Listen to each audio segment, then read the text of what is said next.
How to stop mind chattering and develop conscious thinking. Imagine yourself in a situation. You are in a public transport or in a public place trying to relax, but a stranger approaches you to get you engaged in an unpleasant conversation.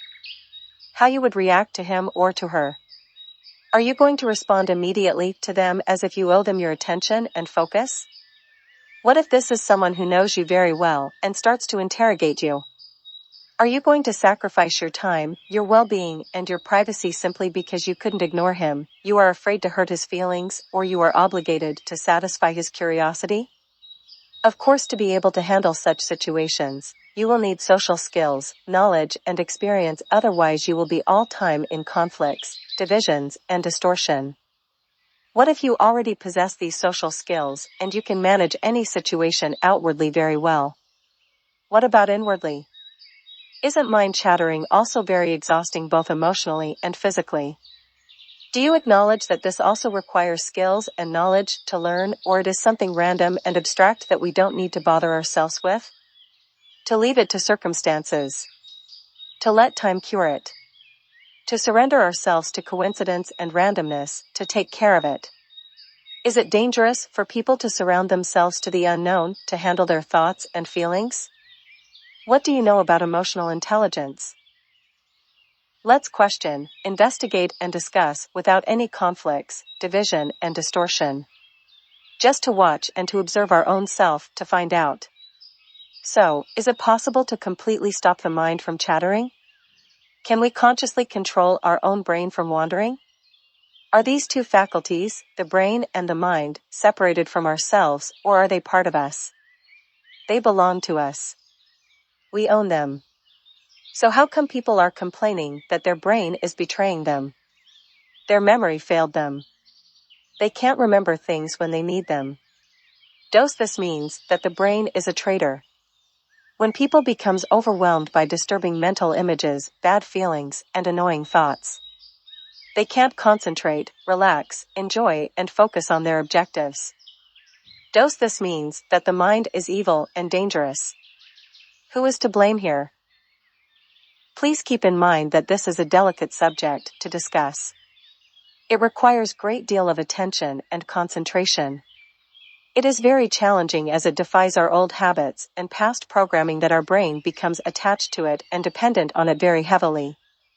Many ideas and thoughts in this article will put to question everything we have been conditioned to follow and to obey blindly since childhood without asking, questioning, and investigating.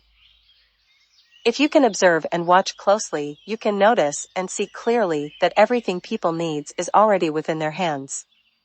They already have it and owns it, but they are blockages, divisions, and conflicts, which prevents them from accessing it. For example, humans are naturally born and equipped with amazing immune system to defend them and protect them. So why the immune system failed them, or as a matter of fact, who is failing the other? When two birds fight each other, usually the fight lasts for few seconds before the birds calms down, go separate ways, shake their wings to release any tension within their bodies, and simply starts to eat in digits. What happens when two humans fight each other? The fight ends after they are separated, or it continues in their mind? What happens when people keep fighting others in their imagination? Does their body take rest, or does it also get involved in the fight, although it is only imagination? Sometimes the fight happens years and years ago, yet the body continue to react and to respond as if it is happening right here and right now. So why can't the brain simply stop the body from wasting energy and resources on imaginary fights? Why we identify ourselves with images? To understand these facts, we need to go deeper in the hidden layers of the mind. Otherwise, we simply surrender ourselves to randomness, to the unknown, to others to tell us what to do without investigating, questioning, and asking. When the person is in danger, the brain automatically withdraws the blood from the major organs and sends it to the legs and to the hands to fight or to flight. That's why you can see clearly the face of a person who is scared pale, without blood. What happens to those major organs such as the livers, the lungs, the stomach, and the heart when there is not enough blood, oxygen, nutrition, and protection from the immune system? Isn't this situation exposes those organs to dangerous bacteria and microbes which are already existing in the body? What if the person stays in this situation of fear, stress, and anxiety for years? So will you keep fighting people in your imagination? Will you keep pushing mind chattering, or you will start to question, doubt, ask, investigate to find out for yourself? Is it possible to develop conscious thinking? Before we go any further, kindly keep in mind that this essay covers only the main principles. There are many elements involved in this process. They all work together. So any form of separation, division, neglects, and rejection of one element at the expense of another will always result in further division and conflicts. The brain, the mind, the heart, the physical, the intellectual, and the emotional are all working simultaneously. They need to be simply in synchronization and harmony. Once we involve outside elements, we create disruption to this process. What happens is that people are trying desperately to stop mind chattering. They try different methods to avoid it, but they can't help it. All their efforts go in vain. So out of despair, when people can't stop mental thinking process, they start using tools to stop the physical brain, but again it only leads to more divisions and serious conflicts. First we need to understand the mechanism process of thinking. How it works. What are its strengths and weaknesses? What is its origins and resources? What are the misconceptions surrounding it? What are the good sides of it and the bad ones? Can we benefit from it, or we can only maintain it and take good care of it? So, let's highlight point by point some features of both the brain as physical entity and the mind as mental entity. Let's find out what is the difference between the two of them, and then we will go deeply into the thinking process. Part 1: The brain.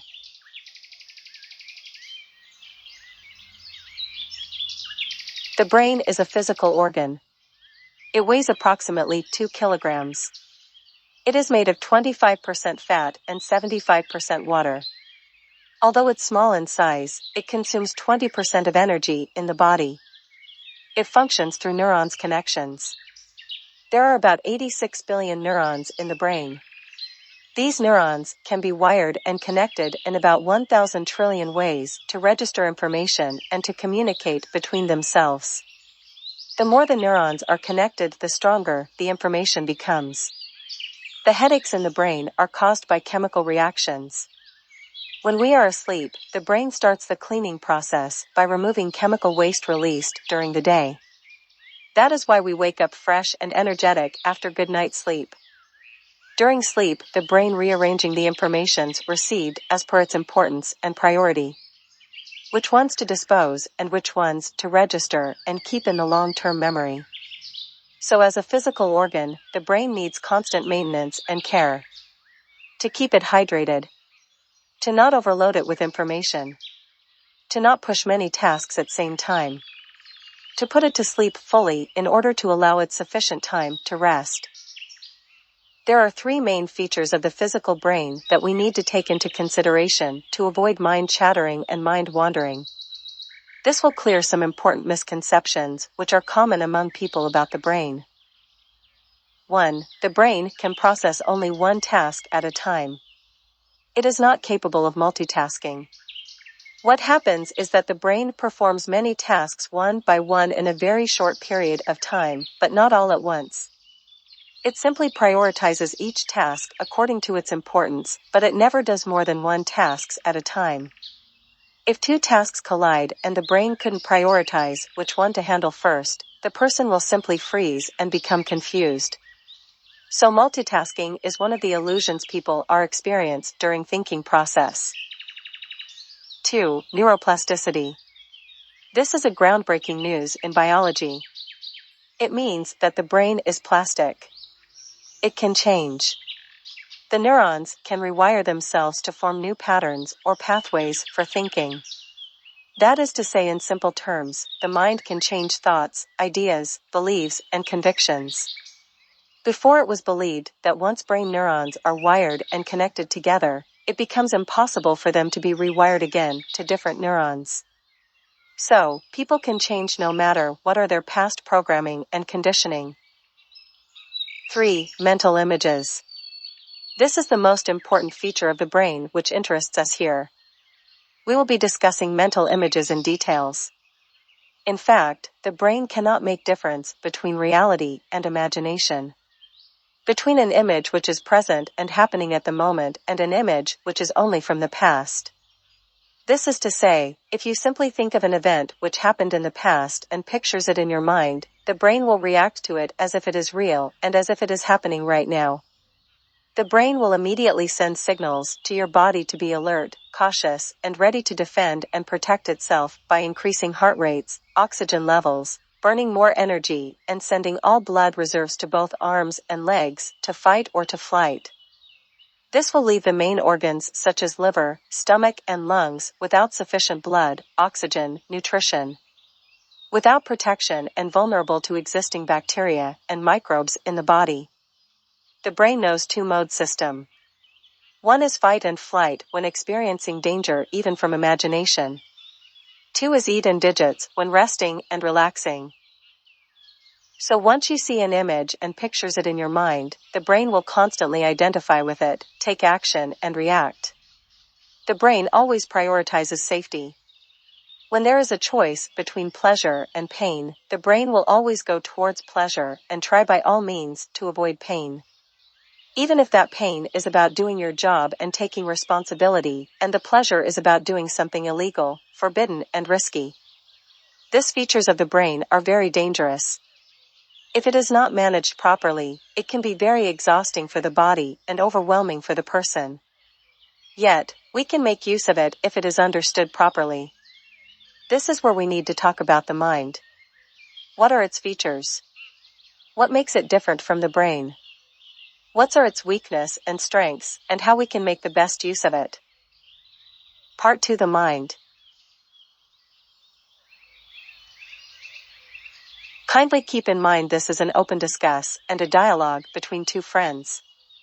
This is not instructions and commands. This is simply an invitation to observe and to watch facts as they are without any division, conflicts, and distortion. There is no authority here to tell you what to do or to dictate you what to say. We have been programmed and conditioned since childhood. We imitate, repeat, take and accept what we are told without asking. So here we are simply questioning, investigating, and asking about the methods, the techniques, and the functions of the mind and the brain. Please be aware that we are not trying to change the contents of beliefs, thoughts, traditions, and habits. There are no rules and regulations to be broken.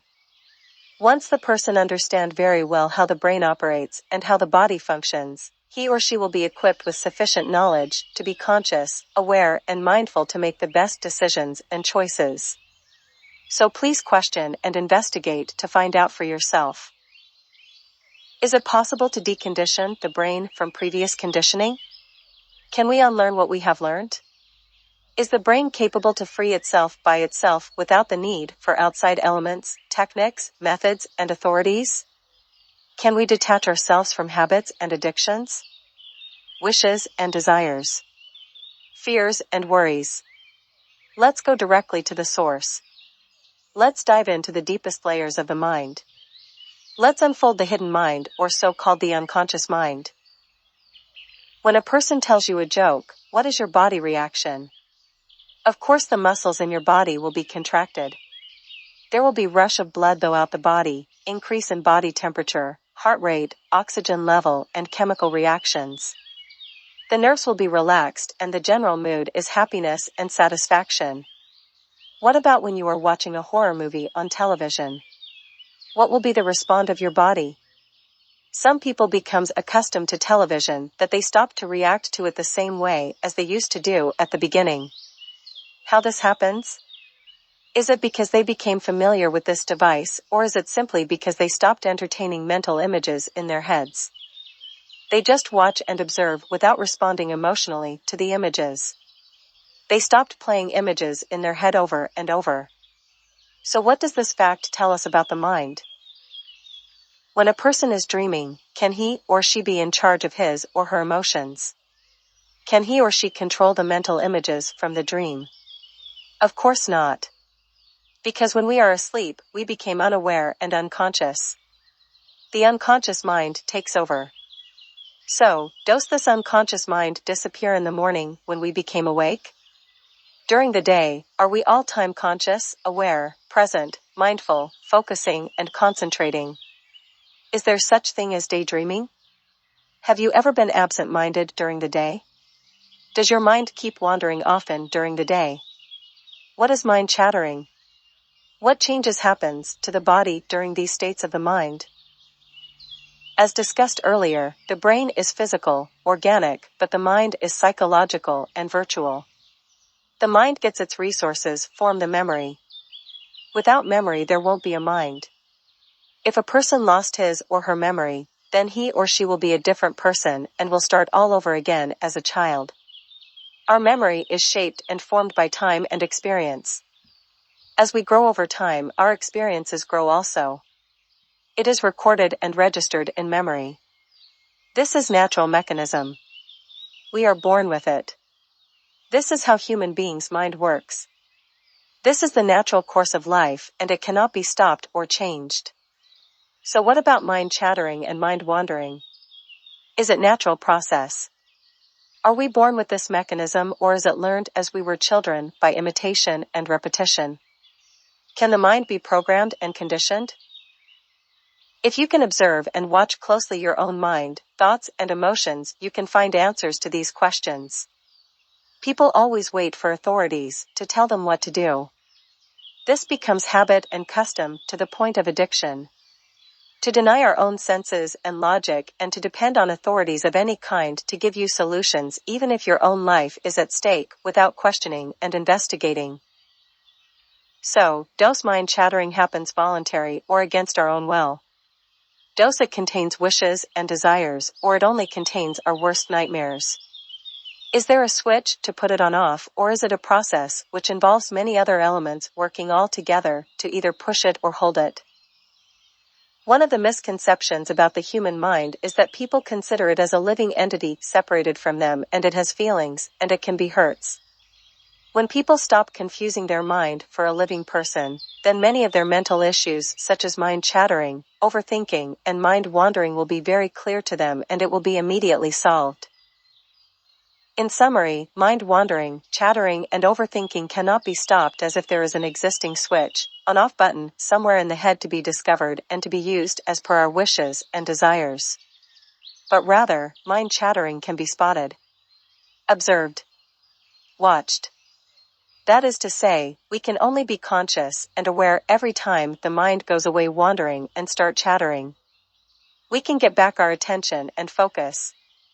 We can regain our own senses and come back to the present moment by being mindful. This sounds difficult and obscure, but over time, with sufficient knowledge and practice, it can become a habit. Remember that the mind is very habitual and very addictive. It takes effort, time, knowledge, and experience to condition it and to program it. The only battle the person needs to take is within him or herself. All the convictions, illusions, beliefs, ideas, and thoughts are inwardly. This is the starting point. This is the real battlefield. Once the person can conquer them inwardly, he or she can face them outwardly, whether they are in the shape of people, events, or circumstances. Having a clean mind, producing innovative ideas, and expressing good thoughts, and showing nice feelings is a skill which requires intelligence. Part 3: Mindfulness, Observation, and Visualization. Let's try to observe some important facts to understand the thinking process about mind chattering. Here is a list of 10 facts to put into consideration. 1. Your attention is the fuel. Without paying it any attention, it will immediately disappear. 2. You are what sustain the thinking process. The more you think, the more it goes on. 3. It feeds on your energy. Thinking does not have outside resources in terms of energy. It does not have ability to maintain itself outwardly. 5. All outside resources are only triggers. They are starting points. They won't matter without your energy and fuel. 6. It does not have limits. There is no finish line. There is no break or pause. As long as there is energy left in you, it can consume all of you. Better save your energy as soon as you regain your consciousness and awareness. 7. It doesn't ask for your permission or for your approval. It doesn't wait for you to be ready or to be in good shape. So why hesitating to stop thinking process immediately? All happens at your end. 8. It is like a machine. It is not sentient. It does not have actual feelings and consciousness. It is memory archive and it plays back what's inside it. If you fed it that something is good, it will play it as good and vice versa. When people visiting different country and don't have a knowledge of certain customs and traditions, they simply do their own without paying any attention or feeling any difference, but once it is registered in memory, as pain or pleasure, it will play it accordingly. 9. If you ignore it and you don't react to it, you won't hurt it nor pleases it. It's all ideas and perceptions. 10. It doesn't have principles of its own. It does not play by rules. It is not limited by time, space, or circumstances. So don't take everything that comes out of your mind seriously. Don't react to it. Simply observe and watch closely the movements of your thoughts and emotions as it arises without conflicts and division. To sum up, don't identify yourself with mental images. It is very important to learn how to make difference between what is coming out from your imagination and what is real, true, and happening at the present moment. This requires great deal of mindfulness and presence. Being conscious and aware is not just a concept, but a necessity. The mental health is as important as the physical health. It is a science. Anyone can learn how to develop conscious thinking. The mind is virtual. Mind chattering and mind wandering cannot be stopped, but it can be ignored, neglected, and avoided. It has no beginning and no end. It comes and it goes without warnings, and without giving signs. The brain is physical and organic. It uses images to give meaning to things. So if you consume bad food, you will have troubles with your stomach, and if you consume bad images and thoughts, eventually your mind will be troubled and disturbed. This is called mindfulness. What about observation? This is also a skill and an art to learn how to watch and to see things as they are without identification, prejudice, distortion, and conflicts. When you have already an image about something, your mind is already made up and you won't be able to see it as it is without that image. When an authority whom you trust somehow fed you an image, though they're channels of communication about something or someone, then you will be blind for the rest of your life if you don't know how to observe, to watch, and to see for yourself. When you see anyone or anything though an image which you have composed in the past, then you will be living in the past. No matter what changes happens in the present, you won't be able to see them and to experience them in their original forms and true nature.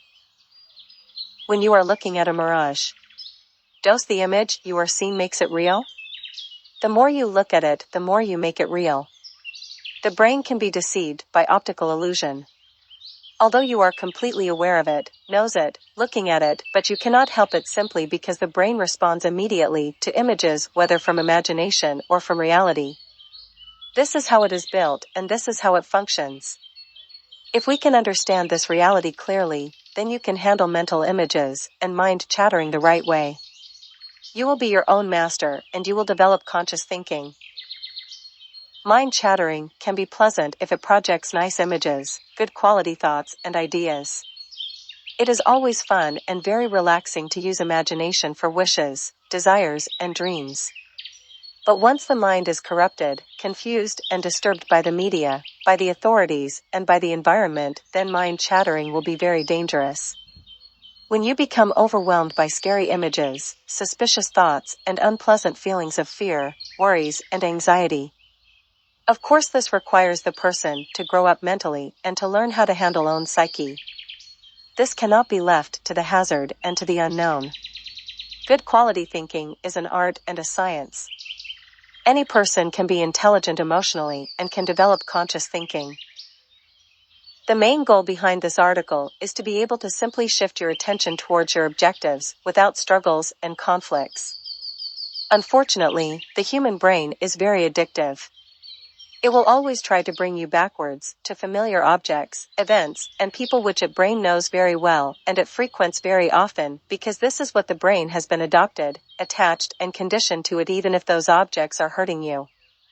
As long as they are familiar and habitual, the brain will keep pushing towards it. So how you would respond and react to this situation? Are you going to enter into a conflict with yourself? Are you going to keep punishing yourself by all means of distraction for not complying with your wishes and desires? Are you going to feel sorry for yourself?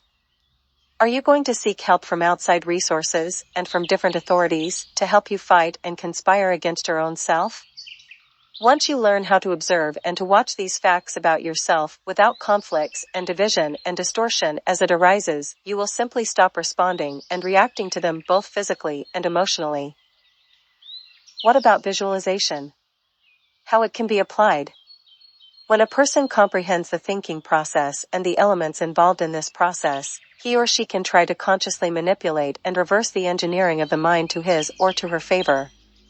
Once a person understands that the brain responds immediately to images, he or she can use visualization to bypass the blockages, which prevents him from thinking clearly. As discussed earlier, the old conditioning and programming, mostly from childhood or from personal trauma, always pushes the mind backwards towards those past events, by all means, to the point that a person became unable to picture or to visualize himself or herself happy, healthy, or wealthy, even in imagination and in dreams. Of course, if the person cannot picture this inwardly, how it is possible that he or she can manifest it outwardly in the real world? So, visualization is a simple process which can help to shift the mind from being fixed, stuck, and trapped at a particular point in time to a particular event with a particular person. So how to use visualization to achieve your goals and objectives? As a starting point, simply try to picture in your mind the objects which are familiar to you, such as the objects in your room, kitchen, neighborhood, school, work. What matter is to picture them in full details and in all colors. See them, go through them, and try to manipulate them in your imagination as long as possible without being distracted by outside thoughts. Human beings are different from animals because they can use their imagination, think in the abstract, and visualize things which are not present at the moment. Imagination can be a curse when overwhelmed by mind chattering, but when handled consciously, it can be an opportunity, as there is no limitations, no rules, and no regulations, no fees and taxes to be paid for imagining your goals and objectives. The only limitations you will meet is your own self. Your addictions, habits, programming, and conditioning. You can simply train your brain to detach itself by using visualization to bypass and escape these limitations. It sounds very simple until you try it. The biggest fight is always inwardly. Once you conquer your inner self, everything outwardly will get easier. You can visualize consciously your obstacles, illness, and enemies, blockages, and picture the solutions in your imagination in full details and in all colors, as if it is real and as it is done. So, by practicing solutions, are you betraying your mind, your memory, and your conditioning? Are you obligated to stay loyal and faithful to feelings of sadness and thoughts of despair? This kind of belief is one of the most common tricks and cons of the unconscious mind to keep you stuck and trapped in habits and addictions by being loyal and faithful. When you simply shift your attention, focus, and concentration towards your wishes, desires, solutions, and objectives willingly, isn't this freedom and liberty? If you can't achieve it inwardly, how is it possible to achieve it outwardly? To summarize this chapter, visualization can be a perfect tool to decondition the brain from old habits and addictions.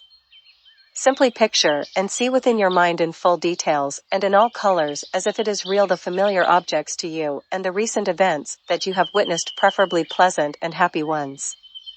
Go through details, change them, manipulate them, and put them in the order you like them to be. This will help you to learn how to focus and to concentrate on your objectives consciously. How to solve problems simply by using your imagination and by visualizing solutions.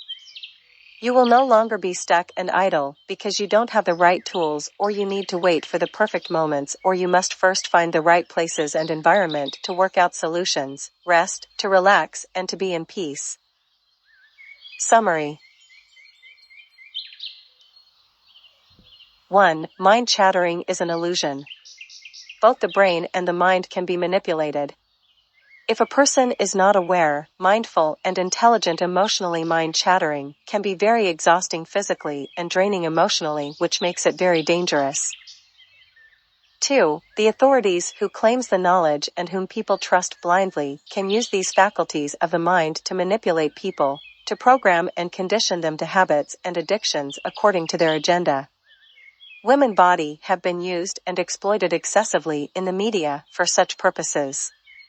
Over 25% of the content in the internet is classified as adult content to control the mass public opinions. 3. Conscious thinking is a skill and anyone can develop it. It doesn't require a degree of education and it doesn't break any rules or violate any beliefs. So instead of encouraging mind chattering, feeding it with your attention, responding and reacting to it, simply observe it without identification, conflicts, and division, and shift your attention towards conscious thinking. 4. Decondition and detach the brain from addictions and habits. We all have been somehow programmed and conditioned at an early age during the development of our mind by the authorities. As children, we don't have a hand in this process, but once we became adult, we need to grow up emotionally and mentally as well. We have the intelligence and the intellectual capacity to reprogram our own brain and our mind. This becomes our responsibility. As discussed in the previous chapter, this is possible and it is affordable to any person. 5. Methods and techniques. Visualization can be a powerful tool to decondition and detach the brain from blockages and limitations.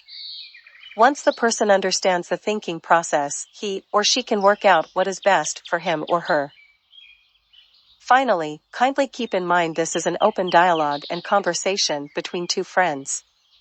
To discuss, to ask questions, to investigate, to look and to find out without any divisions and any conflicts.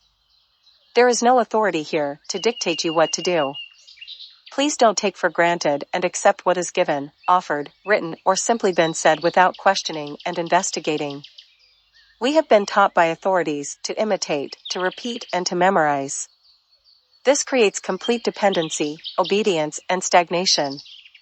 Of course, at a certain point in time, once we face different reality and circumstances, the brain, the mind, the heart, and all our senses becomes confused, choked, and disturbed.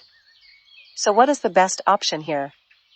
To go back to old habits and addictions with all its pains and sufferings, or to explore different perspectives and new horizons? Please keep in mind that this is a delicate subject. It challenges years and years of conditioning and programming. It is a taboo that people don't often talk about it and discuss it openly. People frequently spend great deal of resources and time to talk about their most inner intimacy and privacy, but they find it difficult to go directly to the source, to the deepest layers of their brain, to their unconscious and hidden mind. Mind chattering is only one layer among many layers of the mind.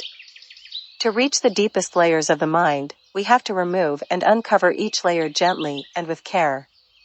The me, the I, the mind are also different layers of the mind. It is very normal to face challenges when trying to explore and change, because in that particular area located most of the conditioning and the programming which constitutes the identity. The brain will always choose a comfort zone and will always favors familiar objects and familiar people over the unknown. So be prepared to meet resistance and discomfort. This is how we are born physically to life. Now are you ready to reborn mentally?